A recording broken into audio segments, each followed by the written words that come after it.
Hello বন্ধুরা, সবাই কেমন আছো? আশা করছি সবাই খুব ভালো আছে আর আমিও ভালো আছি। আমার আরেকটি নতুন ব্লগে তোমাদের সকলকে স্বাগত জানাই। এখন বাজে বিকেল 3টের মতন আর আজকে ব্লগটা আমি এখন থেকেই শুরু করছি। আশা করছি আজকে ব্লগটা তোমাদের কিছুটা হলেও ভালো লাগবে। তাহলে বন্ধুরা চলো আজকে ব্লগটা শুরু করা যাক। এখন বাজে বিকেল 3টের মতন আর আজ আমি আর বড়মশাই দুজনে মিলে যাব আমার বাপের বাড়িতে। আর বড়মশাই শ্বশুর বাড়িতে যাবে, তো তাই দেখো বাইকটা কত সুন্দর করে মুছে নিচ্ছে। এদিকে রেডি হয়ে বাইরে দাঁড়িয়েছিলাম আর বড়মশাই বাইক মুছছিল। কদিন এত পরিমাণে ঠান্ডা লেগে গেছিল, তাই দেখো ঠোঁটের উপর জ্বর ঠোসাও উঠে গেছে।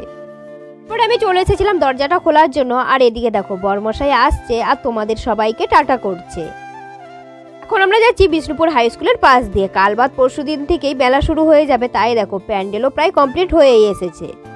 তো বন্ধুরা এই বিষ্ণুপুরের মেলাটা অনেক বড় করে হয় আর অনেক সুন্দরও হয়। প্রত্যেক বছরই বিভিন্ন ধরনের গায়ক গায়িকা আসে, তারপর বিভিন্ন ধরনের আর্টিস্টও আসে। এবারেও আসবে জিৎ গাঙ্গুলি, মমতা শর্মা, বিজয় লক্ষ্মী, ট্র্যাপ আসবে, তারপরে ফকিরা ব্র্যান্ড আসবে, তারপর বিভিন্ন ধরনের আরও অনেকেই রয়েছে। মেলাটা দেখতে খুব সুন্দর লাগে আর মেলায় কিন্তু প্রচুর পরিমাণে ভিড়ও হয়। ভিড় হলেও তবুও কিন্তু খুব সুন্দর লাগে দেখতে। আমার বিয়ের প্রথম বছর দেখেছিলাম আর এবছর দেখলে 2 বছর হবে। আর আগের বছর আর দেখতে পাইনি, কারণ সে বছর অপারেশন হয়েছিলাম, তো তাই সেবারে আর দেখতে পাইনি। বড়মশাই আমাকে আর নিয়ে যায়নি, আর অপারেশন হয়েছিলাম তো সবে মাত্র, তাই আর নিয়ে যায়নি। আর সে বছর কিন্তু খুব মিস করেছিলাম বিষ্ণুপুর মেলাটাকে। কোনো মেলা শুরু হয়নি আর এদিকে আমাদের বাড়িতে কুটুম আসা শুরু করে দিয়েছে। আর আমাদের বাড়িতে সবথেকে বড় কুটুম হচ্ছে আমার মেজো ভাসুরের ছেলে। ও আজকেই চলে এসেছে, ওকে আবার মেজো ননদের বাড়িতে রেখে দিয়ে এসেছি। আর আমাদের আগের থেকেই প্ল্যান ছিল যে আজকে আমরা বাপের বাড়িতে যাব, ওর জন্য ওকে মেজো ননদের বাড়িতে রেখে দিয়ে এসেছি। আর আমরা বললাম কালকে তো চলে আসবো, তুই আজকের দিনটা পিসি বাড়িতে থাক। তারপরে আমরা চলে এসেছিলাম বনলতার কাছে। এখন তো শীতের সিজন, তাই বনলতায় কিন্তু প্রচুর পরিমাণে ভিড় হয়। বনলতায় ঢুকতে পারিনি, তার আগের থেকে দেখো 2 সাইডে কত গাড়ি রেখেছে। তাহলে গাড়ি দেখে বুঝতেই পারছো বনলতায় কত ভিড় হয়েছে। শুধু গাড়ি নিয়ে এসেছে তা নয়, আরও অনেক দূর থেকে লোকও এসেছে, তারা আবার রুমে রয়েও গেছে। আমরা আবার বনলতায় ঢুকেছি এখান থেকে ফুলের চারা নেব, কারণ এখানে নার্সারি আছে ছোট ছোট, সেইখানে আবার বিভিন্ন ধরনের ফুলের চারা বিক্রি করে। বড়মশাই বলেছিল, আমি বলেছিলাম যে ঠিক আছে নিয়ে যাব, কিছু বাপের বাড়িতে দেবো আর কিছু আমি লাগাবো। আমাকে আবার ফুলের চারা লাগাতে বারণ করেছিল, কিন্তু এত বাইনা ধরেছি যে বড়মশাই বাধ্য হয়ে বলল ঠিক আছে চলো তোমাকে ফুলের চারা কিনে দেবো। এই যে দেখো এখন আমরা চলে এসেছি নার্সারিতে। 2 সাইডে দেখতে পাচ্ছ কত ফুলের চারা লাগানো আছে, আর বা সাইডে দেখতে পাচ্ছ এরা আবার সব ফুলের চারাগুলো তৈরি করছে। তারপরে আমরা চলে এসেছি ফুলের চারা নেওয়ার জন্য। 4 সাইডে দেখো কত ফুলের চারা লাগানো আছে, কত সুন্দর লাগছে দেখতে পাচ্ছ। তবে সব ফুল গাছগুলোর তো আমি নাম জানি না, আর এই শীতকালে গাঁদা চারা না লাগালে ভালোই লাগে না, তাই সবার প্রথমে আমি গাঁদা চারা নিয়ে নিচ্ছিলাম। এখন যে ফুলের চারাগুলো দেখতে পাচ্ছ এটার নামটা কি সেটা আমি ভুলেই গেছি, তোমরা যদি জানো অবশ্যই কমেন্ট করে জানাবে। আর এই ফুলের চারাটার আবার 4টে কালার আছে, তাই আমি 4টে কালারের 4টে নিয়ে নিয়েছি। আর এদিকে ডায়ান্থাস নিয়েছি 2টো। তো বন্ধুরা বনলতায় এই ফুলের চারাগুলো অনেক কম দামে বিক্রি করে। ছোট টবে যেগুলো আছে সেগুলো 10 টাকা করে, আর বড় টবেরগুলো 20 টাকা করে। ফুলের চারা নিয়ে এখন আমরা যাচ্ছি যেখানে ফুলের চারাগুলো সব প্যাক করে দিবে সেইখানে। তারপর আমরা চলে এসেছিলাম গোলাপ গাছ নেওয়ার জন্য। আর এখানে দেখো বিভিন্ন ধরনের বিভিন্ন কালারের গোলাপ গাছ ছিল, আর আমার তো প্রত্যেকটা কালারেরই একটা করে গোলাপ গাছ নেওয়ার ইচ্ছে হচ্ছিল, কিন্তু বড়মশাই বলছে যে না আমাদের বাড়িতে লাগানোর জায়গা নেই, কিছুতেই নিতে হবে না, আবার যদি গাছ মরে যায় তুমি কান্না করবে। আর আমার তো গোলাপ গাছের প্রতি অনেক দুর্বলতা রয়েছে, আমার তো গোলাপ ফুল খুব ভালো লাগে, তাই বড়মশাইকে বললাম যে না একটা চারা অন্তত নাও, মরে যাক আমি কিন্তু কান্না করবো না, তবু আমাকে একটা চারা কিনে দাও।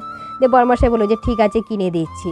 তারপর বললো যে কী কালারের নেবে, আমি বললাম যে গোলাপ চারা তো লাল কালারেরই নেবো, তাই লাল কালারের একটা গোলাপ চারা নিয়ে আসলাম। আর এই যে দেখো সমস্ত গাছগুলো ব্যাগে ভরে নিয়েছি, আমি বাড়ি থেকে একটা ব্যাগ নিয়ে এসেছিলাম, তার সাথে গোলাপ গাছটাও নিয়ে নিয়েছি। গোলাপ গাছগুলো নিয়ে এখন আমরা বেরিয়ে যাচ্ছি। আর এই বাইরের দিকটায় দেখতে পাচ্ছ কত মানুষজন এসেছে বনলতা দেখার জন্য, আর ভিতরটায় বুঝতে পারছো তাহলে কতটা ভিড় হবে। তারপর আমরা চলে এসেছিলাম কফি হাউসে মিষ্টি নেওয়ার জন্য। যতবারই আমি বাপের বাড়িতে যাই এই কফি হাউস থেকেই মিষ্টি নিই, আর এখানে মিষ্টিগুলো কিন্তু খুব সুন্দর বানায়।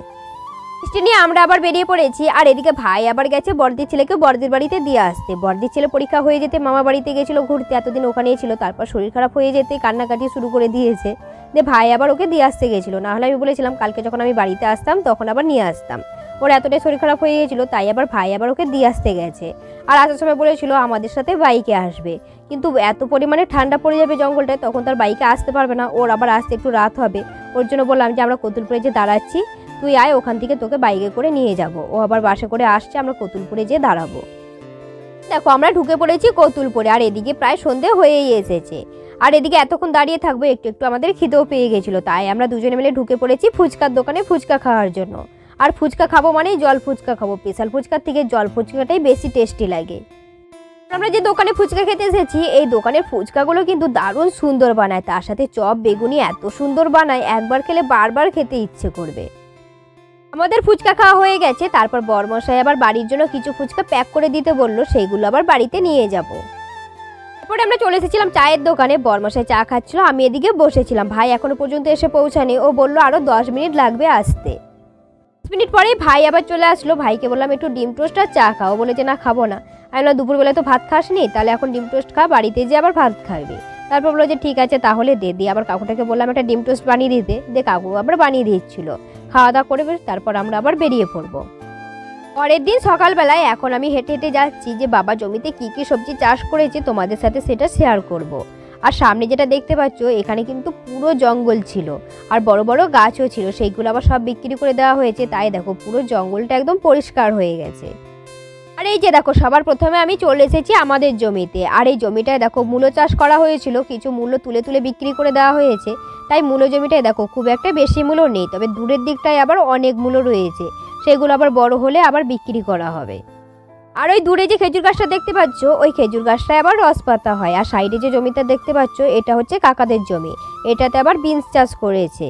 আর তারপরে যে জমিটা এসেছি এটাতে দেখো হলুদ চাষ করেছে, তারপর বেগুন গাছ আছে, আর তারপর দেখো ছাগলের ঘাস রয়েছে। ওই জমি থেকে আমরা আরও একটা জমিতে চলে এসেছিলাম, আর এই জমিটায় দেখো সবার প্রথমে যেগুলো দেখতে পাচ্ছ এখানে কিছু রসুন গাছ রয়েছে আর কিছু পেঁয়াজ গাছও রয়েছে। তারপর সামনে যে দেখতে পাচ্ছ এখানে আবার বিভিন্ন ধরনের শাক আর এদিকে ধনেপাতা লাগানো আছে। আর এখনও দেখো সবে মাত্র ফুটে উঠেছে, কিছু কিছু গাছ এখনও পর্যন্ত বেরোয়নি, এরপর হয়তো আস্তে আস্তে বেরোবে, কিছুদিন আগেই তো লাগানো হয়েছে তাই এত তাড়াতাড়ি বেরোয়নি। আর এই যে দেখো এগুলো হচ্ছে মটরশুঁটি গাছ, কিছুদিন আগে তো লাগানো হয়েছে তাই দেখো অনেকটাই ছোট ছোট রয়েছে মটরশুঁটি গাছগুলো। আর এখন যেগুলো দেখতে পাচ্ছ এগুলো হচ্ছে লঙ্কা গাছ লাগানো হয়েছে, আর দূরে যেগুলো দেখতে পাচ্ছ ওগুলো হচ্ছে ফুলকপি আর বাঁধাকপি লাগানো হয়েছে। এই যে জমিগুলো আছে সেই সব জমিতে আলু লাগানো হয়েছে। এখন যে জমির আলু গাছটা দেখতে পাচ্ছ এটা হচ্ছে পেপসি আলুর গাছ।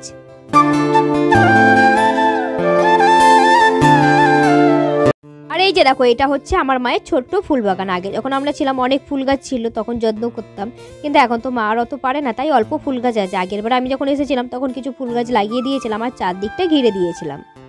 এই যে দেখো কালকে যে চারাগুলো এনেছিলাম সেগুলো আবার বাইরে রেখে দিয়েছিলাম, এখন আবার দেখো গাছগুলোর উপর রোদ পড়ে গেছে, এখান থেকে মাকে কিছু দেবো আর আমি কিছু নিয়ে যাব। তারপরে মায়ের কিছু নোংরা জিনিস ছিল সেগুলো আমি সার্ফের জলে ভিজিয়ে দিয়েছিলাম কাচার জন্য, মায়ের তো হাতে ব্যথা তাই ঠিকভাবে কাচতে পারে না, ওর জন্য বললাম যে দাও আমি কেচে দিই। এদিকে দেখো আমার ভাইয়ের মেয়েটা যদি কত সুন্দর বসে বসে রান্নাবাটি খেলছে, আর আমরা যেভাবে ব্লগ বানাই ও দেখছি সেরকম ভাবে বলে বলে রান্না করছে। কেমন করে বলছে জানো, বলছে হ্যালো বন্ধুরা আজ আমি রান্না করব, এটা সেটা অনেক কিছু বলছে। আর আমি যখনই ভিডিওটা অন করছি তখনই দেখছি স্টপ হয়ে যাচ্ছে, ও হয়তো বুঝতে পেরে যাচ্ছে তখন আর বলছে না। আমি ওকে বলছি যে কী রে তুই কীভাবে বলছিলি বল একটু, ও আর তখন বলছে না। বেটে নেব, তারপর বেটে সুন্দর করে বেটে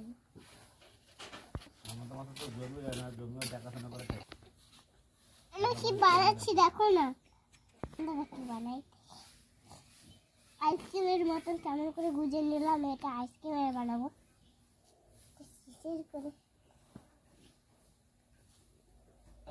নাড়িয়ে কষিয়ে তারপর এটাকে লঙ্কা দিয়ে কষ্ট করে নেবো।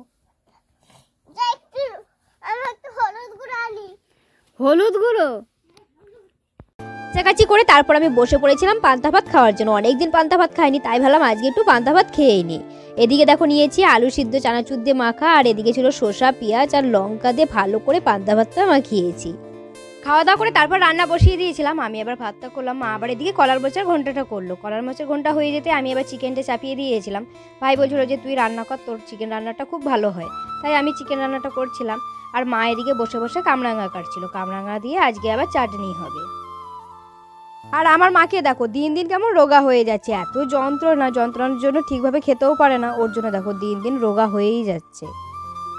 আবার বর্মশাইয়ের এক জায়গায় ইনভাইট ছিল, সেখানে আবারও দুপুরে লাঞ্চ করতে গিয়েছিল। বর্মশাইয়ের বন্ধুর 3 বছরের চ্যানেলের পূর্তি হলো, সেটাই আজকে পালন হলো। আর সেখানে গিয়েছিল, সেখান থেকে আবার দেখো টিফিন দিয়েছিল, তার সাথে দেখো একটা মেমেন্টো দিয়েছিল, 2টো ব্যাগ দিয়েছিল, এদিকে উত্তরি দিয়েছিল আর এদিকে একটা বুকে ছিল। রান্না হয়ে যেতে সবাই মিলে বসে পড়েছিলাম খাওয়া দাওয়া করতে। খাওয়া দাওয়া করে আমরা সবাই মিলে বসে বসে গল্প করছিলাম, আর উঠোনটা বেশ ভালো রোদও দিয়েছিল, তাই বেশ ভালোও লাগছিল। এদিকে দেখো বাবা, কাকা, ভাই, ঠাকমা, মা, দিদি আর এদিকে বরমশাইও আছে। এরপর আমরা রেডি হয়ে আবার বিষ্ণুপুরে চলেও যাব। তারপরেই দেখো দুজনে মিলে রেডি হয়ে আবার বেরিয়ে পড়েছি বিষ্ণুপুরে যাওয়ার জন্য। আমার কিন্তু এখন বাপের বাড়িতে আসার কোনো প্ল্যানই ছিল না, হঠাৎ করে প্ল্যান হয়েছে আর হঠাৎ করেই চলে এসেছি। এক রাত কাটিয়ে দেখো আজ আবার চলে যাচ্ছি। বরমাসের খবর ছিল, আজ আবার মা শারদার জন্মদিন ছিল, ওর জন্য খবর করতে আসতেই হতো সকালে উঠে। আর এদিকে বরমাসের বন্ধুও তো ইনভাইট করেছিল, সেখানেও যেতে হতো। তাই বরমশাইকে বললাম যে এত সকালবেলা যাবে, আর খবর করতে গেলে তো অনেক সকাল সকাল যেতে হয়, আর আমাদের ওখান থেকে এত দূর আসতে গেলে প্রচুর ঠান্ডা পড়তো আর ঠান্ডা লেগে যেত। আর আমাদের বাপের বাড়ি থেকে তো মা শারদার মন্দিরটা খুব কাছে ছিল, ওর জন্য বরমশাই বলে যে তাহলে চলো এক রাত থেকে চলে আসবো। তাই আগের দিন চলে এসেছিলাম, বরমশাই খবর করা হয়েও গেছে সকালবেলায়, আর তাই এখন খাওয়া দাওয়া করে আবার বেরিয়ে পড়েছি।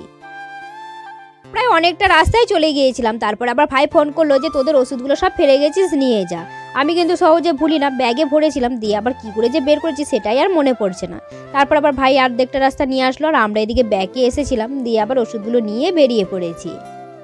এখন আমরা জয়পুরে চলে এসেছি। জয়পুরে আসার পর কফি হাউসের সামনে দাঁড়িয়েছিলাম, আর এদিকে দেখো বরমশাই গেছে মিক্সচার আনতে।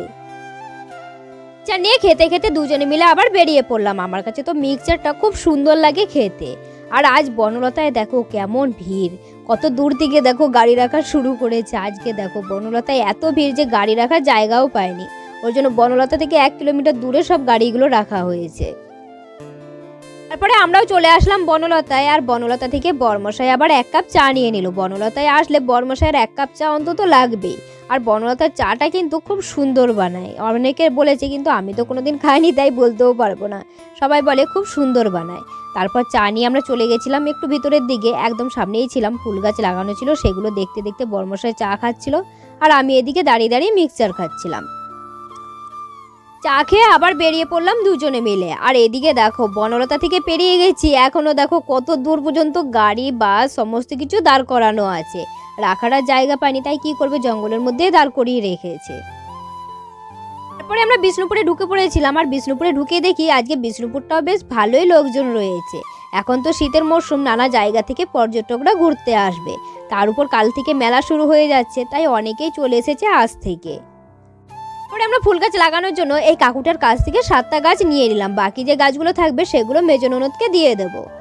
তারপরে আমরা ঢুকে পড়েছিলাম বিষ্ণুপুর মেলাটা দেখার জন্য। আজকে থেকে যেহেতু স্টার্ট হয়নি, তাই দেখো দোকানগুলো এখনো পর্যন্ত ওপেনিং হয়নি। বরমশাই বলল যে চলো একটু দেখে আসি যে কি কি দোকান বসেছে আর কতটা কি এগিয়েছে। তাই এসে দেখি কিছু কিছু দোকান কিন্তু আজকে থেকেই খুলে দিয়েছে, কাল থেকে তো সব দোকান ওপেনিং হয়ে যাবে, তবে বাদাম এটা সেটা নিয়ে যে দোকানগুলো বসেছে সেগুলো আজকে থেকেই খুলে দিয়েছে। তারপর আমরা দেখতে চলে এসেছিলাম মঞ্চ। এবারে কিন্তু 4টে মঞ্চ হবে, প্রত্যেকবারে তো 2টো মঞ্চ হয়, তবে এবারে 4টে মঞ্চ হয়েছে। আর কতটা জায়গা জুড়ে মঞ্চটা হয়েছে দেখতে পাচ্ছ। আর পিছনে যে স্ক্রিনগুলো আছে সেগুলোও কিন্তু এবারে খুব সুন্দর বানিয়েছে, মানে দূরে যারা দেখবে তারা একদম স্পষ্টভাবে দেখতে পাবে, মানে দূর থেকেও একদম মনে হবে যেন অরিজিনাল সামনে থেকেই দেখছে। আর দিকে দেখো ছোট ছোট বেশ দোকানও বসেছে, এখনো তো সব কাজ কমপ্লিট হয়নি, তাই এখনো কিন্তু কাজ চলছে। এবারে কিন্তু পুলিশ সহায়তা কেন্দ্রটা অনেকটাই বাড়িয়ে দিয়েছে যাতে কারো কোনো অসুবিধা না হয়। আর মেলার চারদিকে কিন্তু প্রচুর পরিমাণে সিসিটিভি ক্যামেরা লাগানো হয়েছে। আর এদিকে অ্যাম্বুলেন্সও রয়েছে, কারো যদি কোনো অসুবিধা হয় অ্যাম্বুলেন্সে করে নিয়ে যাওয়া হবে। তাহলে বন্ধুরা চলো, কাল থেকে তো মেলা শুরু হয়ে যাচ্ছে, তাই কাল থেকে মেলার ব্লগ পাবে। আজকে ব্লগটা বেশি বড় করছি না, এখানে শেষ করছি। আজকে ব্লগটা কেমন লাগলো অবশ্যই কমেন্ট করে জানাবে, ভালো লাগলে একটা লাইক শেয়ার করে দেবে। দেখা হচ্ছে খুবই শীঘ্র পরবর্তী ব্লগে, ততক্ষণ তোমরা সবাই ভালো থাকবে, সুস্থ থাকবে। আজকের মতন টাটা সবাইকে।